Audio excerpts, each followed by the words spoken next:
You have to push back.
Hello, ladies and gentlemen, and welcome to another edition of The Democratic View.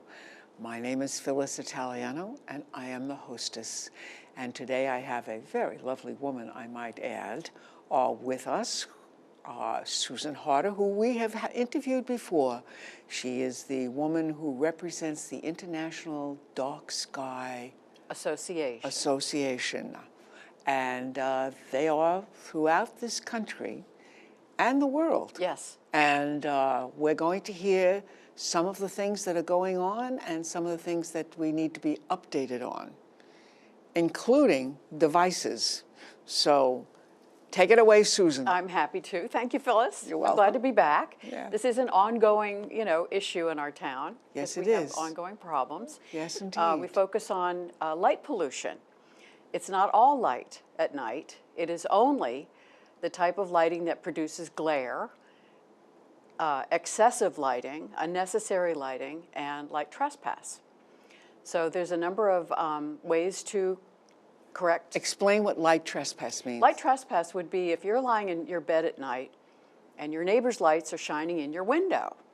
Now this is what happened to me, and this is why I became interested in this issue. And at the time, we did have a law in the books as of 1984, so that light bulbs like this that spread light 180 degrees were prohibited, but it was not being enforced properly. So I was told there was nothing that code enforcement could do. So I tried to come up with a solution, and I mentioned it to Davis Sobel, the author, lived across the street from me, and she said, you should join the International Dark Sky Association. And I did, and I found out that there are measures that can be taken to correct light pollution through using shielded fixtures. But I could still not find anything from my particular problem. So what I did, I cut a coffee can up, and I developed this little snap-on shield that snaps onto the bulb and directs all the light down. So I had this made, and it's available for free here in East Hampton through the Nature Conservancy and the Concerned Citizens of Montauk and the Group for the East End. So if people have these intruding, sending light into their bedroom at night, they can stop by and pick these up, and it just snaps on. There's better alternatives for new lighting that actually are fully shielded, where you wouldn't need to have these fixtures. But I want to point out, too, something I learned, which is when you have light in your bedroom at night, it shuts off your melatonin. It's not produced. And melatonin is a tumor suppressant. So they've shown that there is an increase in the incidence of breast cancer when there is light intruding on your sleep. So I brought you this. It's a little night light. I got it on Amazon.com, but it turns red. So I'd like you to have that. Thank you. It's for your health and well-being. Almost looks like, what? It's like a little lighthouse. Yes, doesn't it? I know. Yes, I think we should also explain a little bit more about the night light and what it does to you. You have within you something called circadian rhythms. Yes. And those rhythms are a part of your natural body. It's why when you go from different time zones, you have a lot of difficulty It's in true. getting sleep. Well, when it's dark and when we're asleep, which you have to remember, electric lighting is really a young phenomenon, a new phenomenon. It's 100 and some odd years old. Right. But previously, when it got dark, people went to sleep, your body goes through quite a number of vital functions. Yes. And even though your eyes are closed, when you have light entering your eyelids, it changes your ability to fully integrate these nighttime, as you said, circadian rhythms. They're processes that your body goes through. So it's essential to sleep in a pitch black room. If you have to get up, if you use the red light, then you can keep your night adaptation. In fact, that's why people use bug lights, because of course they attract bugs less, but also you can see better because it doesn't disturb your night vision.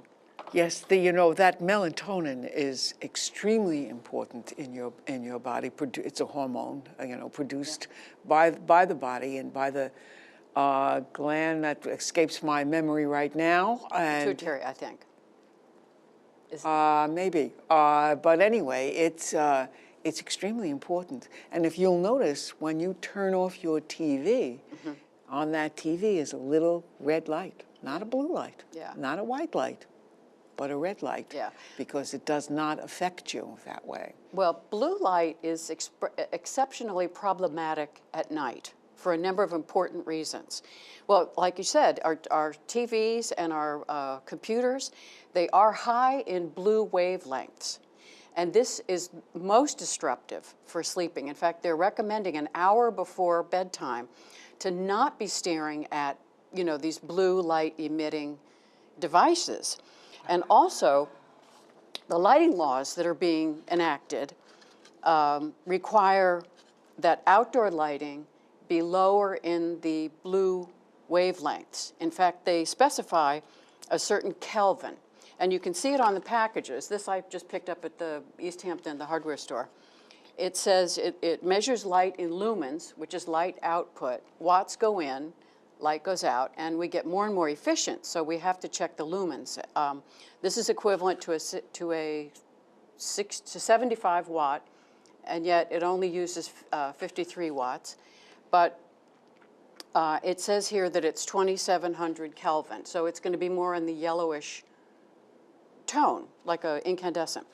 But the reason that we want to avoid the blue wavelengths is blue light, and with the headlights that come towards you that are sort of blue, and you think, gee, I can't see very well, after you pass. Are you kidding? You can't see as well. And they're also showing that blue light damages your eyes. So, if they hurt, there's probably a reason for it. But blue light will shut your pupil down more. Yes. And then again, it takes longer for it to readapt. So lighting laws are now specifying that the Kelvin, that the blue wavelengths be lower. And as a side benefit, when you have fewer blue wavelengths, there's less impact on the night sky because blue light scatters more easily. So it brightens up the sky. You can't see the stars. So that's yet another reason why here in East Hampton, where we care about our night sky, we care about glare. We hope we care about. And, luckily our public officials are showing an interest in this. In fact, East Hampton Village is updating their lighting code. The Design Review Board, over the years, anytime you've got a planning board that's able to review a lighting plan before it goes in, they can have it conform to, better lighting practices. So the DRB is recommending certain amendments to their lighting law, updating it. It's 10 years old, time to do that. And they're requiring this lower Kelvin to get the blue out so we can see better at night. And some of their other recommendations are that the stores, commercial businesses, that after, midnight, that they shut off some of their interior lighting. Because I think if you've come back from the city late at night, you drive through East Hampton, of course it's always going to be lit up because the street lights are always going to be on. Right. But, you can see these stores where, they've got every single light on as if they're open. Many of them smartly turn them off. There's no point to doing that.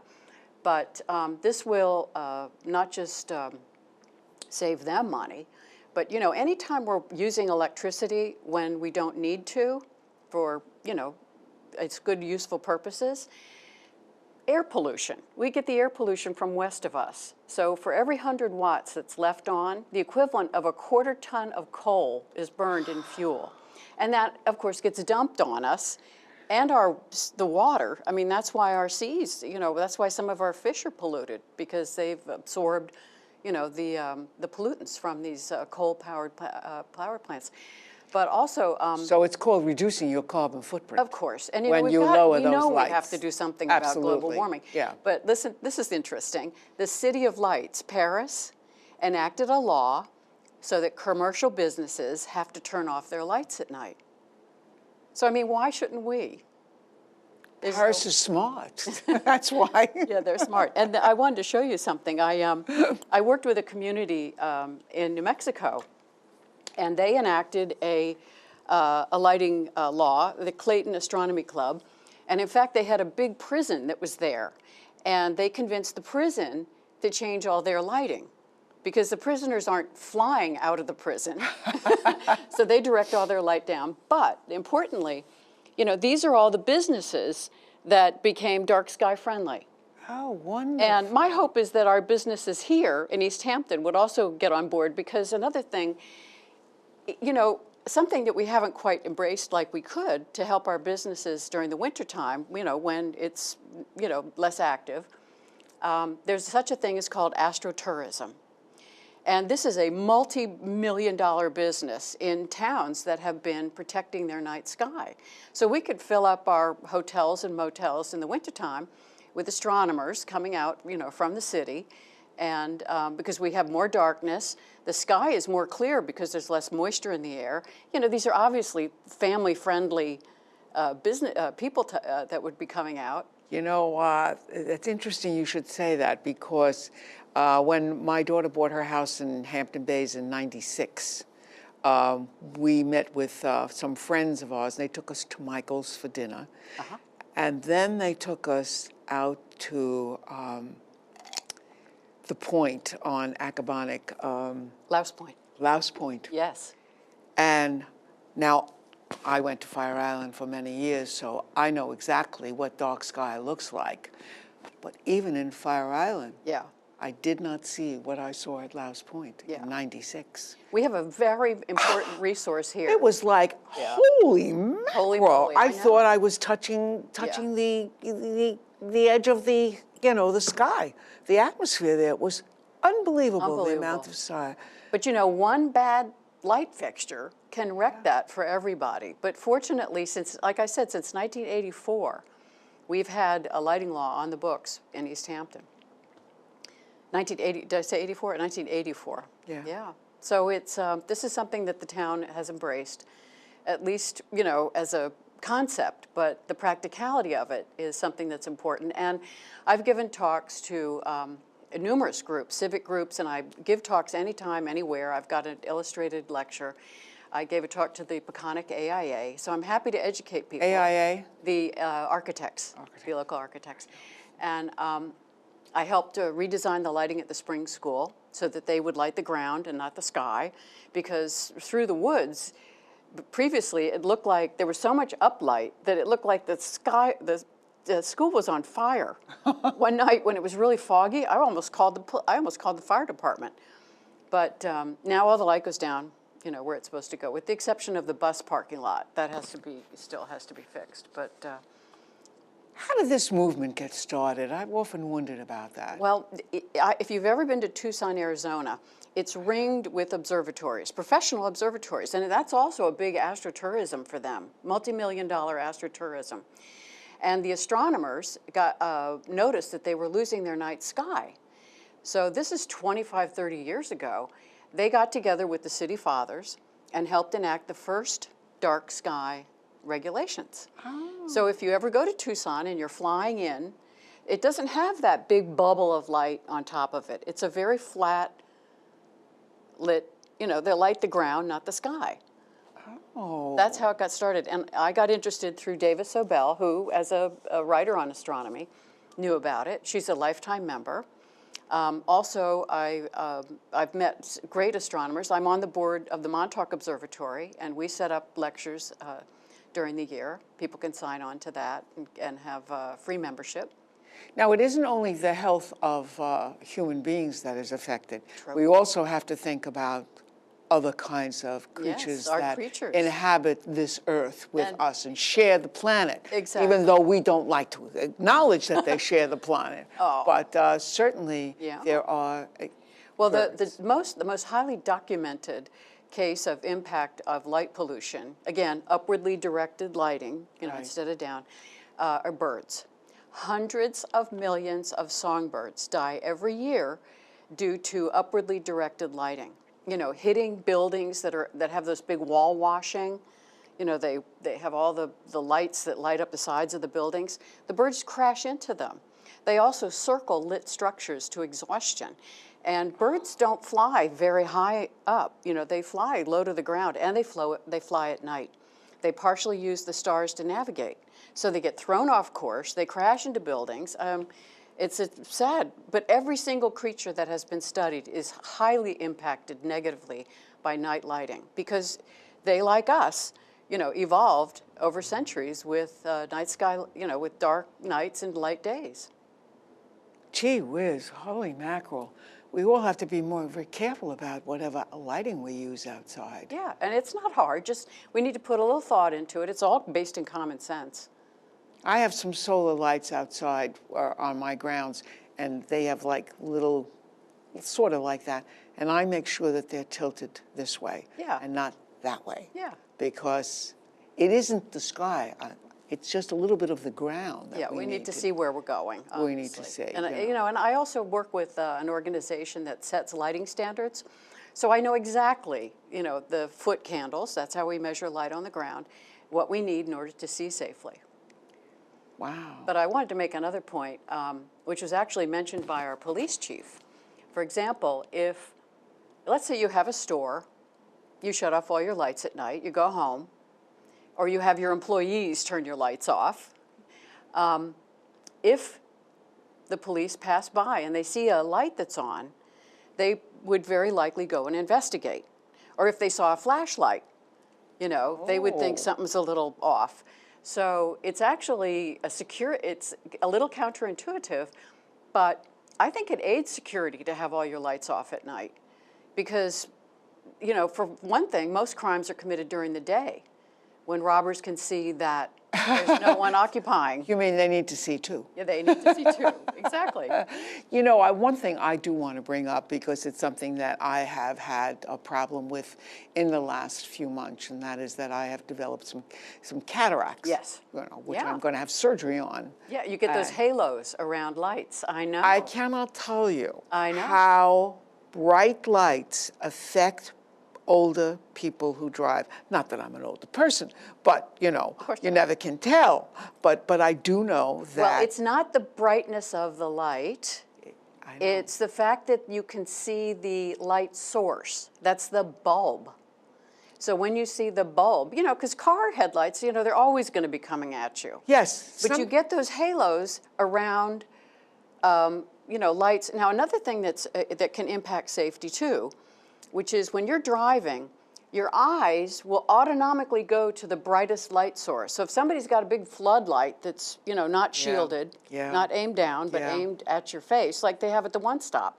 The One Stop, they now have these big bright lights as you're coming down Springs Fireplace. You got them right in your face, but your eye will automatically go towards the brightest light source. So you're not looking where you're going That's because right. your eyes have gone over here. That's right. So it's terribly important to shield the lights, aim them down, shut them off, and certainly use, bulbs that are more in that yellowish tone.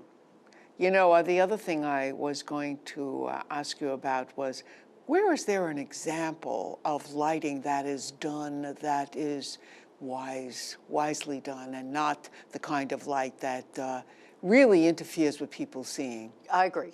Well, you can contrast two affordable housing complexes. The new one, St. Michael's, that just went in across from the Amagansett IGA, the planning department reviewed all that lighting. And so the light, you can see the lighting is on the ground. It lights up perfectly everywhere pedestrians and cars are mingling or wherever. Contrast that with either Whalebone Village or Windmill One, where they have as much light hitting the sides of the buildings into people's bedrooms, more actually than they have that's hitting the ground. So some of those buildings are so highly lit that it makes it feel like the ground is dark. You get that same phenomenon in New York City because some of the street lights in Midtown are actually sending more light out than down. So the streets appear dark. Wow. I know, it's very, it's what we need to do is involve more lighting designers in the process of lighting design. And every major manufacturer has in-house lighting designers. And they will put together a lighting plan for free. Any business, can ask them to produce a lighting plan for free. But all you have to do is tell them, exactly what the criteria is. So where would you go if you were a business in East Hampton? Where would you go to get this kind of advice from someone? Well, every major company for lighting has a rep. And you can just go on any website, or people can call me. I'm a lighting designer. I can send them, to the right place. I also can, give people, my 2 cents to help them use energy wisely. I want to put it that way. And that'll be a very valuable 2 cents. Yeah, I'm happy to do it. I did it for the spring school. The teachers were very happy about that new lighting. Sure, They could see better. Yeah. It's something I remember.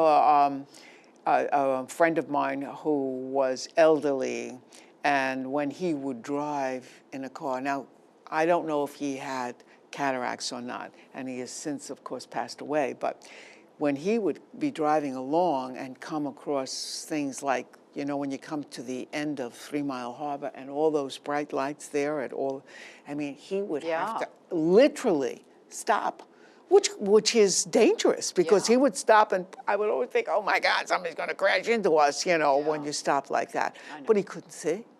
He couldn't see because of the brightness of the lights. It's really very damaging when you are aging, and that is one of the things that I think the Business Alliance was talking about was that, where people are getting older. Well, if people are getting older, you don't want bright lights. Exactly. You want lights that are tempered and are not going to be glaring into their eyes because that is what they can't take. Well, and again, like as we get older, we don't have that elasticity. That's right. In our eyes, we can't readjust. Also, I keep referring to this as dark sky lighting, right? But I could just simply call it, better vision at night lighting. Because it always amounts to seeing better at night. Yes, and that's very, very important. I know I was over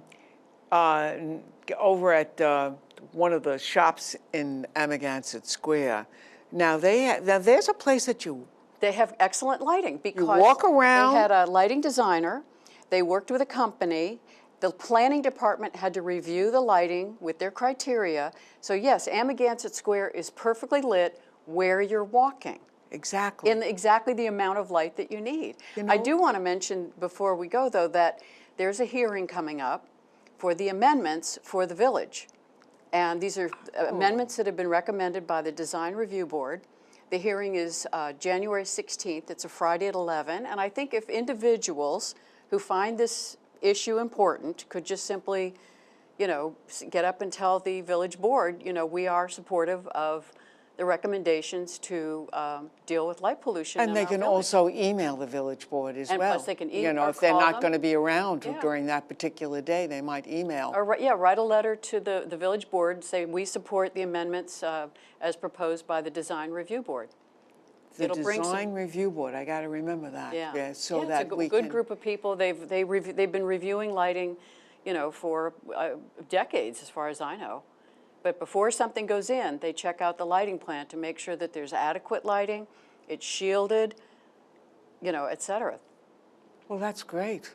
That's great, because there's nothing more horrifying than flying, not driving, but flying from down south and coming up along the eastern seaboard. I mean, it is unbelievable. Well, the thing that gets me is when you see these huge, massive parking lots in the middle of the night. There's not a single car, and it's all lit up. Or across from our apartment in the city, if I looked across the river. Now, this is in 4 feet of driving snow. I look across the river, and here's this baseball field all lit up. Oh, I'm telling you, there was this much Oh, snow, and it was dear. blasting. you know, you really have to wonder, when are we going to get I don't wise to know. this? I don't know. I mean, there's only one Earth, you know. Well, let's do what we can here, Absolutely. because we have a resource to protect, and I think we also have enough smart people in this town that want to speak up and say, the environment was the top of the list when they did the survey of what do you think is most important for the comprehensive plan. The environment was right up there. Well, I'm glad to hear that. Well, it Yeah.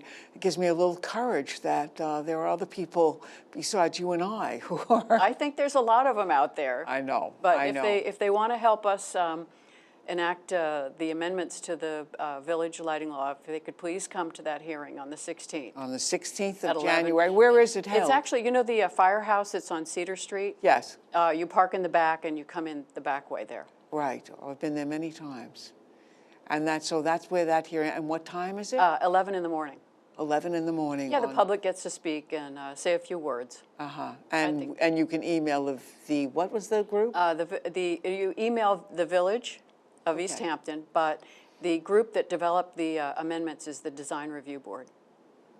Well, I must say, you are doing an incredible job of making sure that we do our job here in our village to do whatever we can to keep that sky something where we can see a star. And don't forget to sleep with a red nightlight. Are you kidding?